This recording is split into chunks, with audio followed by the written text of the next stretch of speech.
6 hari. Mulai dari sini sampai 4 hari bulan. Jadi harap-harap kehadiran konsisten seperti yang hari pertama pada misalnya. Oke.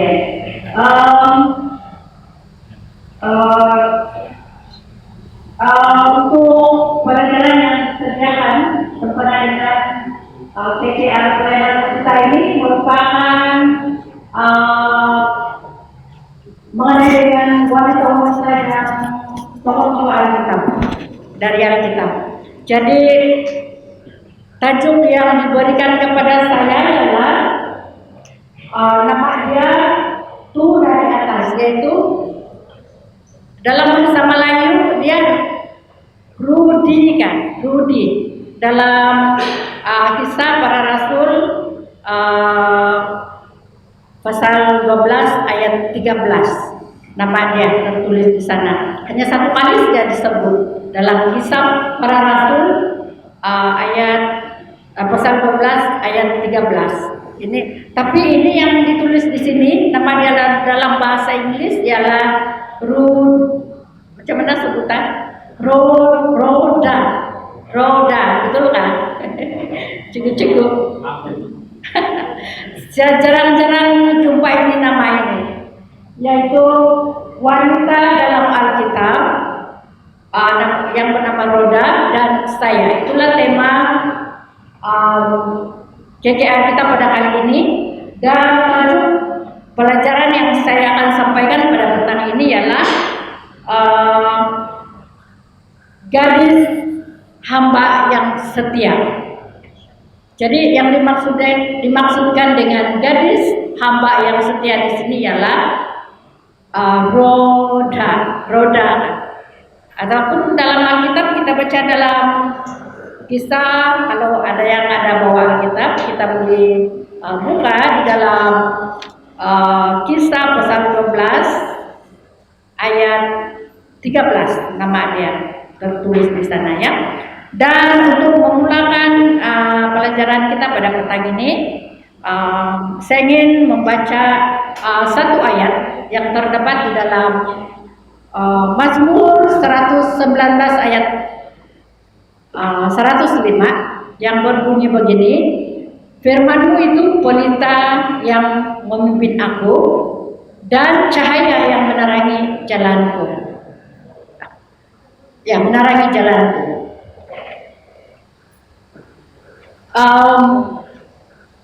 Untuk pengenalan kepada gadis ini, yaitu yang bernama Roda, saya lebih senang menyebut dalam bahasa Inggris yang nama dia Roda.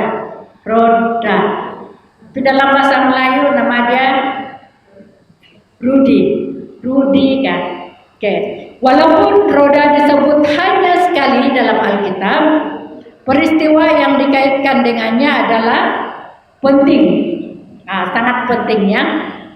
Ia memberikan gambaran sekilas tentang penganiayaan agama yang dihadapi oleh orang Kristen awal, dan ia mendedahkan cara gereja Perjanjian Baru bergantung pada doa. Gereja awal katanya di sini, tapi dari dulu sampai sekarang ini, di akhir zaman ini pun kita adalah sangat-sangat bergantung pada doa. Tidak boleh kalau tidak berdoa, sebab doa ini adalah seperti nafas hidup yang menguatkan iman kita dan hubungan kita kepada Tuhan. Roda disebut dalam Alkitab karena dia menghadiri pertemuan kelompok di gereja awal. Pertemuan kelompok doa itu diadakan di rumah Maria, ibu kepada Yohanes Markus. Ini adalah orang yang sama ya. Yohanes Markus adalah orang yang sama. Roda yang namanya bermaksud mawar merupakan orang gaji perempuan atau hamba ya. Dia mungkin merupakan hamba kepada Maria yang kemungkinannya adalah seorang janda kaya. Nah, Maria adalah kemungkinan, tidak pasti, tapi kemungkinan katanya di sini. Kisah Roda memberi kita gambaran penting tentang kuasa doa.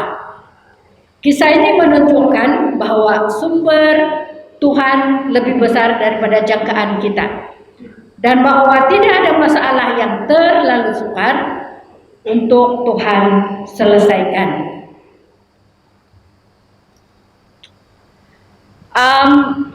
Kesan ada yang di sini tarokai ataupun mengenai dengan kesanggupannya untuk berdoa, keteguhannya ataupun kesetiaannya.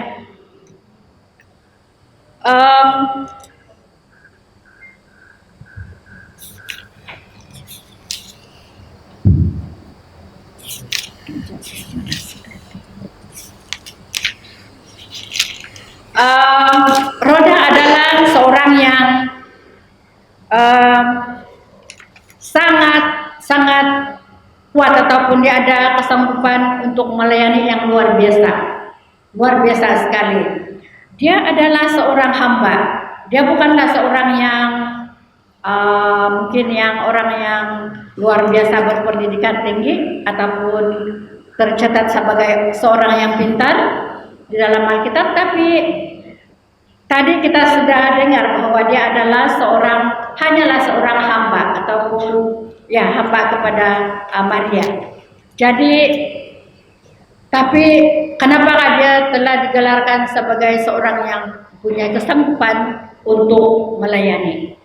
Dan ini adalah disebabkan hubungan Roda kepada Tuhan. Dia adalah seorang yang beriman, walaupun dia adalah seorang hamba, hanya seorang hamba, tapi dia mempunyai iman yang kuat, dan dia adalah seorang yang tekun dan rajin berdoa. Jadi apabila dia adalah seorang yang kuat berdoa, dia telah menjadi seorang yang beriman, seorang yang berani, dan pelayanannya adalah begitu berkesan sekali, dan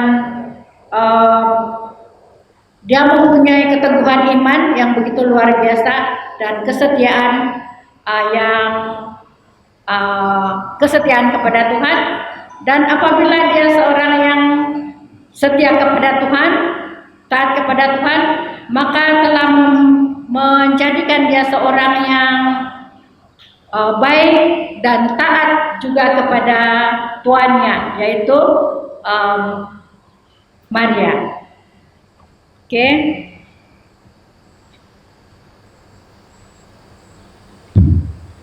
Pergi lebih dalam. Apakah yang berlaku kepada Petrus yang membuatkan cerita ini hampir sukar dipercayai? Jadi sekarang kita kena buka Alkitab kita, dan kita akan mengikuti cerita dalam Kisah Para Rasul pasal 12 mulai dari ayat 6 hingga 11. Dan ceritanya di sini adalah mengenai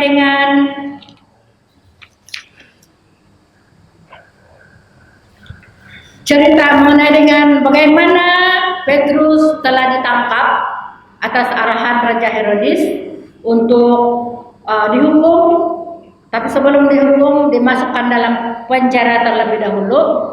Dan penjara yang tempat di mana Petrus ini dimasukkan bukan alang-alang.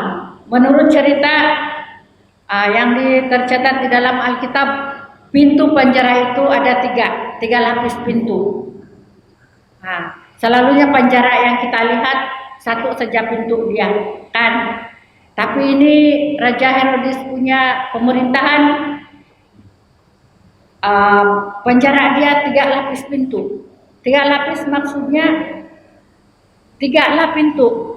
Masuk dulu pintu depan, itu yang pintu utama, masuk lagi di pintu yang kedua, kemudian dikunci, masuk lagi di pintu yang ketiga, kemudian dikunci. 3 lapis pintu yang kuat yang dikunci dan ada pengawal yang kuat-kuat pengawalnya ya. Oke. Dan cerita ini mulai dari Kisah Para Rasul ayat pasal 12 mulai dari ayat 6 dan seterusnya. Petrus sudah berada dalam penjara. Jadi tapi kamu tahu, umat-umat Tuhan, Petrus ini adalah seorang pemimpin umat-umat Tuhan ataupun orang-orang Kristen pada ketika itu. Jadi apabila Petrus ditangkap dan dimasukkan di dalam penjara dan kemungkinan akan dibunuh, jadi umat-umat Tuhan pada ketika itu mereka sangat sedih dan mereka sangat risau dan bimbang mengenai dengan keselamatan Petrus yang sudah ditangkap dan dimasukkan dalam penjara. Tapi umat-umat Tuhan tidak dapat buat apa-apa. Ya, tiada jalan untuk menyelamatkan ataupun menolong Petrus. Jadi apa yang mereka lakukan? Mereka hanya berdoa saja. Mereka berkumpul. Katanya di sini mereka berkumpul di rumah Maria. Tidak tahu berapa ramai, tapi mereka ramai kumpul-kumpul di sana dan mereka berdoa bersungguh-sungguh, memohon kepada Tuhan supaya mengharapkan keajaiban saja. Mengharapkan keajaiban berlaku supaya walaupun seolah-olah tiada jalan untuk menyelamatkan Petrus, tapi mereka ada pendirian yang tiada yang mustahil bagi Tuhan, dan mereka bertekun dalam doa dan mereka bersungguh-sungguh dalam doa. Dan seperti mana yang kita tahu dalam cerita ini, dalam cerita kanak-kanak pun kita sudah dibagi cerita ini kan, yaitu Petrus terlepas juga dari penjara dan tapi bukan manusia yang melepaskan dia, ya. Tuhan telah mengirimkan malaikat untuk melepaskan Petrus dari penjara itu. Dan ini adalah jawaban Tuhan yang betul-betul telah dijawab secara spontan mengenai dengan kesungguh-sungguhan mereka berdoa mohon agar Petrus dilepaskan, dan sekarang keajaiban telah berlaku. Di dalam di ayat 7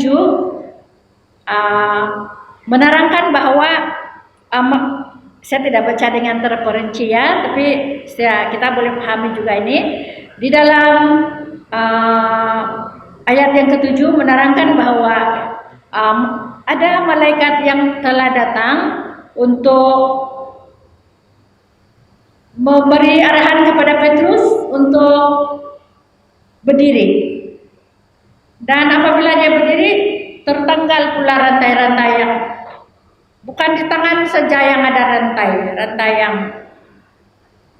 yang untuk supaya orang tidak dapat lari lah. Dan tapi di kaki pun ada juga. Kalau kita lihat dalam gambar, di kaki pun ada juga rantai. Penghalang-halangnya adalah 3 lapis pintu, tapi tangan dan kaki juga dirantai. Oke?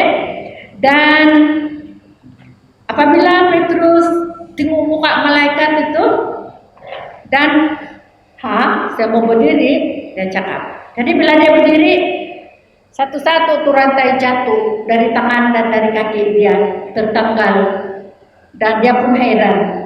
Tapi dia tahu ada mukjizat berlaku. Jadi sebab malaikat sedang berdiri dekat dia atau di samping dia ya. Oke. Dalam ayat 12 penerangan dia di sini ialah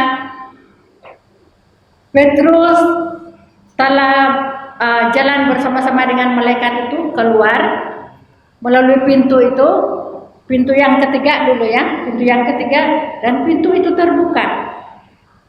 Kemudian mereka jalan lagi dan pintu yang kedua pula terbuka juga. Tiada orang buka, sendiri dia terbuka. Kemudian mereka sampai di pintu yang bagian luar yang ketiga. Wah, pintu itu juga pelan-pelan terbuka. Pintu besi yang sangat kuat.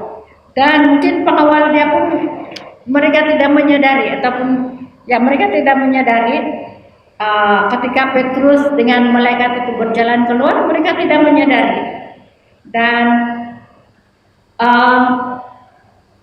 Petrus terus berjalan, tapi dia tidak nampak sudah itu malaikat. Dia tidak nampak sudah itu malaikat, tapi dia terus jalan. Jadi Petrus kata, aku akan pergi ke rumah Maria, di mana di tempat itu ada ramai orang berkumpul di sana. Dan dia tahu mereka umat-umat Tuhan kumpul-kumpul di sana, dan dia pergilah di sana di rumah Maria. Dan di tempat itu selalunya diadakan doa kelompok ataupun yang dalam pelajaran ini dia cakap doa kelompok. Tapi yang kita tahu ialah kelompok kecil ataupun ke grup. Kelompok kecil. Umat-umat Tuhan di sana pada ketika itu sangat tekun berdoa dan mereka mengadakan kelompok kecil melalui kelompok kecil. Oke. Dan dalam ayat 13 di ayat ke-13 sudah ya, dan ketika Petrus sudah sampai di rumah itu dan dia mengetuk pintu gerbang itu, dia ketuk-ketuk dan datanglah seorang wanita muda yaitu Roda untuk datang di dekat itu pintu, dan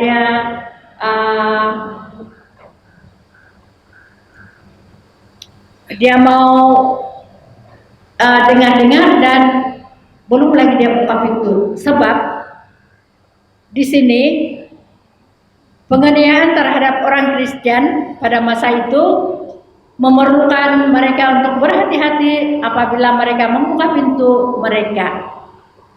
Maka mereka bertanya tentang siapa yang berada di pintu sebagai perlindungan bagi diri mereka dan semua di dalam rumah mereka. Jadi melalui keterangan ini kita dapat bayangkan yang situasi keadaan di, mungkin kita katakanlah kampung, di kampung Maria pada ketika itu adalah bukan dalam keadaan yang aman. Sedangkan Raja Herodes pun dia sedang melakukan satu tangkap orang-orang Kristen pada ketika itu, dan mereka akan bunuh. Jadi mereka senantiasa bertutup pintu, takut nanti datang yang pergi menangkap mereka ataupun masuk di rumah mereka untuk membuat sesuatu yang tidak baik ataupun membunuh mereka. Jadi si Roda dia dekat itu pintu dan dia tidak buka itu pintu. Dia dengar mungkin Petrus dia ketuk-ketuk pintu sambil mungkin dia bercakaplah, tolong buka pintu, saya ada di sini, kata Petrus. Tapi Roda dia ini seorang yang bijak. Dia bijak ya. Dia apabila dia mendengar suara itu sahaja, walaupun dia tidak nampak Petrus, tapi dia sudah kenal siapa itu di luar. Jadi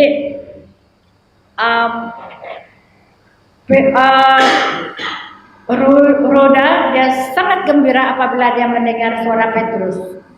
Dia kata, Petrus ini dia sudah datang.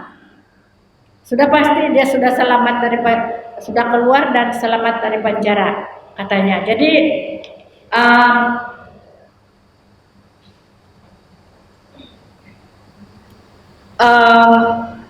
pada ketika itu si Roda begitu gembira sekali sekali apabila dia mendengar suara Petrus, dan muka dia pun tersenyum dengan girang, katanya di sini. Dalam penerangan di sini, dia sangat gembira dan dia datang di depan orang ramai yang ada di rumahnya dan menjelaskan bahwa orang yang ada di luar itu ialah Petrus. Di dalam ayat 14 ya, kita lihat dari Alkitab pasal untuk yang pengetahuan yang baru sampai ialah dalam Kisah Para Rasul pasal 12, mulai dari cerita ini mulai dari 6 hingga 19 ya. Jadi sekarang ini penerangan ini di ayat 14 yang menerangkan bahwa Roda ataupun seorang gadis itu sudah mengenali suara Petrus dan dia begitu girang ataupun gembira sekali mengumumkan ataupun memberitahu orang ramai yang Petrus sudah datang. Dan di ayat 15 pula macam mana reaksi orang-orang yang mendengar penerangan Roda. Jadi di ayat 15 kata mereka kepada perempuan itu, engkau mengigau. Mereka tidak percaya, mereka giling-giling kepala dan mungkin ada yang tunduk begini, tidak yakin dengan adakah betul-betul Petrus sudah datang pada ketika itu. Jadi tapi bagi Roda, dia kan tadi dia seorang yang ada keyakinan dan dia ada seorang yang mempunyai hati yang teguh dan dia mempunyai keberanian yang luar biasa daripada Tuhan. Disebabkan dia adalah seorang pengikut Tuhan yang percaya Tuhan, yang sangat kuat iman dia. Jadi dia tidak putus asa. Dia tidak mau putus asa walaupun orang-orang itu tidak percaya, tapi dia mau juga kasih terangkan kepada mereka dan yang yakinkan mereka yang Petrus betul-betul berada di luar. Jadi dia tidak tawar hati dan pelajaran ini menekankan bahwa disinilah situasi yang kita harus mencontohi sifat yang indah, yang luar biasa yang ada kepada gadis itu, yaitu Roda. Ada masa-masanya kita juga akan berdepan dengan situasi seperti itu, yang mungkin kita akan terutama sekali kita apabila kita menerangkan sesuatu yang mengenai dengan kasih Tuhan kepada orang lain, tapi mereka seolah-olah tiada sambutan dan mereka tidak respon dengan baik. Dan kadang-kadang mungkin kita akan mudah tawar hati, kita mudah lemah semangat apabila kita melihat yang respon daripada orang lain, apa yang kita terangkan kepada mereka. Tapi bagi Roda, dia makin lagi dia bersemangat dan makin lagi dia memberanikan diri untuk menjelaskan sejelas-jelasnya bahwa Yesus betul-betul ada di luar. Jadi mereka menuduh Roda ini seorang yang mengigau. Satu tuduhan yang tidak baik ya. Dan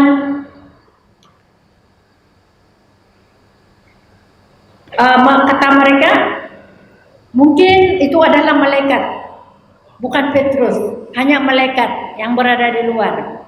Dan begitulah kata orang-orang yang berada di tempat itu. Mereka langsung tidak percaya, sebab sangat mustahil bagi mereka untuk percaya karena keadaan, kan kita tahulah keadaan macam mana ngeri sekali Petrus telah dimasukkan di dalam penjara yang bukan alang-alang 3 lapis pintu, kan? Oke. Dan apabila mereka melihat kesungguh-sungguhan ataupun keberanian Roda untuk menjelaskan kepada mereka, akhirnya mereka mau membuka pintu itu. Akhirnya orang ramai itu mau membuka pintu itu, dan di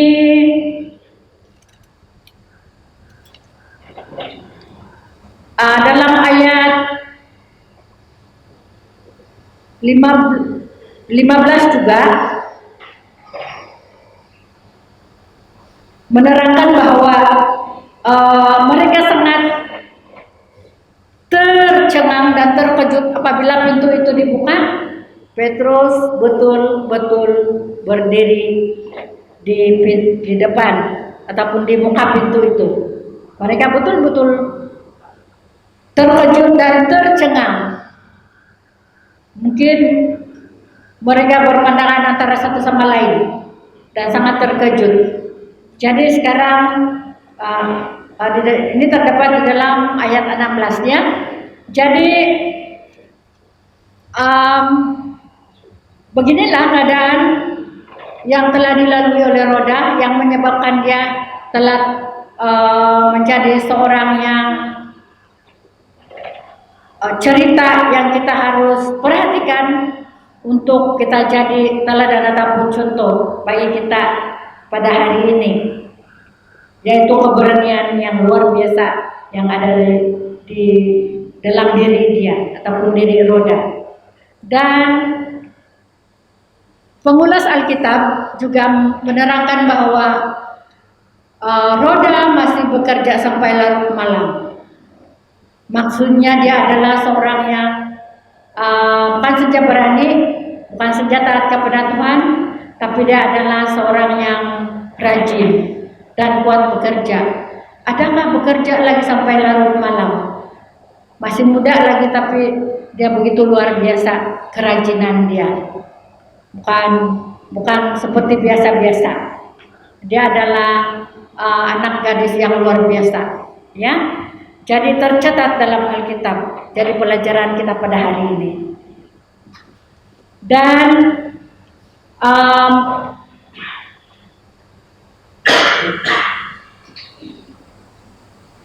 orang-orang percaya menunjukkan bahwa dia adalah seorang hamba yang setia, serta juga salah seorang yang mengasihi Petrus, merupakan antara orang-orang yang percaya. Dia mengasihi Petrus dengan maksud dia di sini, Petrus adalah seorang pemimpin agama dan dia mengasihi Petrus dengan cara menuruti dan mengikuti apa sahaja pelajaran yang telah disampaikan oleh Petrus pada umat-umat Kristen pada masa itu. Tidak banyak yang ditulis tentang Roda. Bukanlah seperti cerita Ruth, cerita Esther, cerita Naomi yang juga tokoh-tokoh Alkitab yang terkenal. Tidak sama dengan mereka.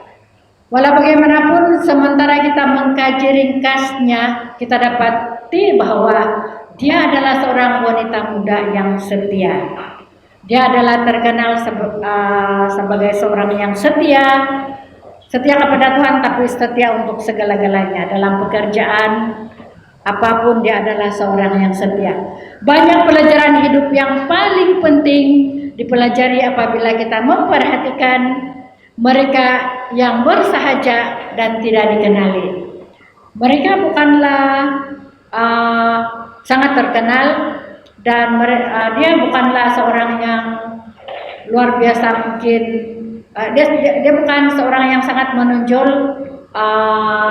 karakter dia dalam Alkitab, tapi pengulas Alkitab telah mengambil kesempatan untuk menerangkan ataupun mengulas tentang seorang yang hanya hamba ataupun hanya orang gaji, tapi dia melakukan sesuatu yang boleh menjadi pelajaran dan penerung kepada kita hari ini. Dan Roda adalah seorang adalah salah seorang daripada mereka. Alkitab mempunyai banyak janji bagi mereka yang setia. Jadi bagi seorang yang setia adalah sangat berkenaan bagi Tuhan, dan mungkin dia akan mendapat berkat yang berlimpah-limpah di dalam kehidupan dia sebagai rajin juga untuk melayani Tuhan. Dalam Matius 10 ayat 42, Yesus memberitahu kita, siapa yang memberikan minuman walaupun hanya air sejuk kepada salah seorang pengikutku yang paling hina karena dia pengikutku, akan menerima pahalanya. Ganjaran yang akan diberikan terdapat dalam Wahyu pasal 2 ayat 10. Bagian terakhir, hendaklah kamu setia kepadaku sampai mati. Bukan setia yang 5 tahun saja ataupun kita setia yang kita muda-muda saja, tapi bila berumur sudah melonggar-longgar sudah kesetiaan. Di sini katanya setia sampai mati. Sampai mati ya, sampai ujung ataupun hidup kita, akhir hayat kita. Dan aku akan mengurniakan kamu hidup sejati dan kekal sebagai hadiah kemenangan. Wah, satu janji yang sangat indah daripada Tuhan untuk kita semua pada hari ini. Doa saya hari ini, Tuhan berikan saya kebijaksanaan untuk mengetahui bagaimana saya boleh melayani orang lain dan setia kepadamu. Jadikan saya seperti roda. Jadi saya ini tua-tua sudah ini takkan sudah warga emas, tapi saya ingin menjadi seorang yang setia, yang tahu melayani seperti roda. Waktu saya muda-muda dulu, saya tidak tahu, mungkin saya tidak pandai melayani dan saya tidak tahu apa-apa. Jadi bila sudah mendengar pelajaran pada hari ini, mau menjadi setia dan mau menjadi pandai melayani seperti roda. Dan ya saya percaya kita semua di sini pada ketika ini merindukan untuk menjadi seorang yang bijak melayani dan pandai melayani, taat kepada Tuhan dan setia kepada Tuhan di sepanjang umur ataupun hidup kita pada sekarang ini dan juga sampai akhir hidup kita. Oke. Dan roda mengambil bahagian dalam kumpulan kelompok doa ataupun kelompok kecil ini ya, yang sangat istimewa sekali. Orang percaya yang permohonannya dikabul secara ajaib. Selalunya orang-orang yang setia dan orang-orang yang taat kepada Tuhan, yang orang yang percaya kepada Tuhan, selalunya doa-doa kita akan dikabulkan dengan cara yang ajaib, seperti mana yang berlaku kepada Petrus. Kan orang-orang Kristen pada ketika itu sangat tekun berdoa, walaupun nampaknya ataupun kelihatannya tidak ada jalan, tapi mereka saja terus berdoa dan memohon kepada Tuhan. Dan mereka tidak tahu yang ada keajaiban yang akan berlaku, tapi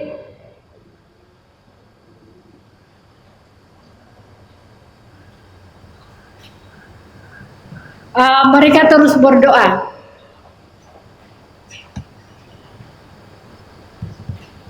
Mereka terus berdoa, dan nampaknya betul-betul doa mereka ataupun umat-umat Kristen pada ketika itu tidak sia-sia. Nah, kan kita semua sudah tahu yang doa mereka tidak sia-sia, terjawab juga. Kan mengherankan. Tuhan pasti akan melakukan sesuatu sekiranya kita taat dan kita setia dan kita bertekun berdoa. Tuhan pasti ada balas kasihan kepada kita. Sekiranya kita tidak putus asa, jangan putus asa. Teruskan berdoa dan berdoa. Di ketika ini doa kita adalah sangat penting. Dan Tuhan sangat-sangat memperhatikan doa kita. Mungkin doa kita pitik saja. Dan mungkin doa kita bukanlah doa yang indah-indah. Doa yang biasa-biasa saja, tapi Tuhan akan memahami itu. Tuhan akan mengerti dan Tuhan ada masanya Tuhan akan menjawab secara spontan. Tuhan tidak akan tunggu dulu, nanti besok. Tuhan tidak akan begitu. Kalau sekiranya memerlukan jawaban yang spontan, oke? Ataupun maksud saya spontan di sini yang serta merta. Kan doa kita ini ada 3, jawaban serta merta dan jawaban tunggu dulu dan jawaban tidak perlu, tidak dijawab. Sebab Tuhan lihat tidak perlu. Tapi adakah ketika Petrus dalam penjara itu tidak perlu? Sangat-sangat perlu. Jadi maka itulah telah terjawab serta merta. Oke? Dan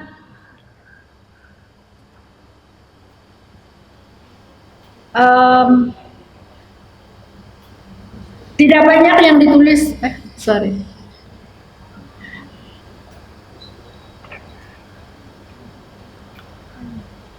Oh, habis sudah.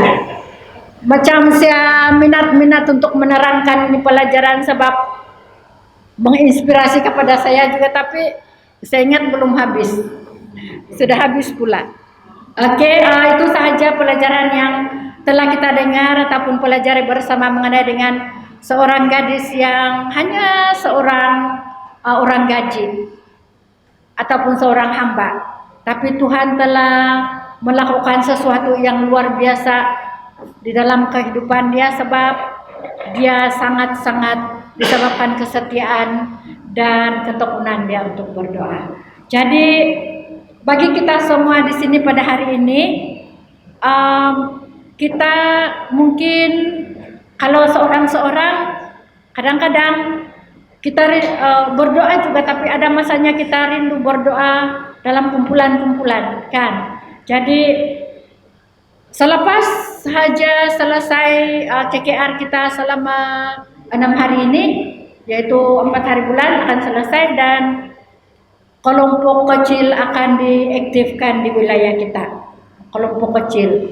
Dan pelajaran-pelajaran yang telah akan disampaikan pada musim KKR ini ialah mengenai dengan bagaimana doa itu betul-betul dijawab oleh Tuhan, dan di dalam kelompok-kelompok juga sangat penting sebab kita akan bersama-sama bersatu dalam doa melalui kelompok kecil. Jadi rekan saya akan sambung lagi besok pelajaran ini dan mengenai juga dengan wanita yang tokoh-tokoh wanita tokoh-tokoh Alkitab. Oke, sampai sini saja pelajaran kita pada malam ini. Terima kasih untuk perhatian kamu semua, perhatian kita semua, dan Tuhan memberkati. Terima kasih.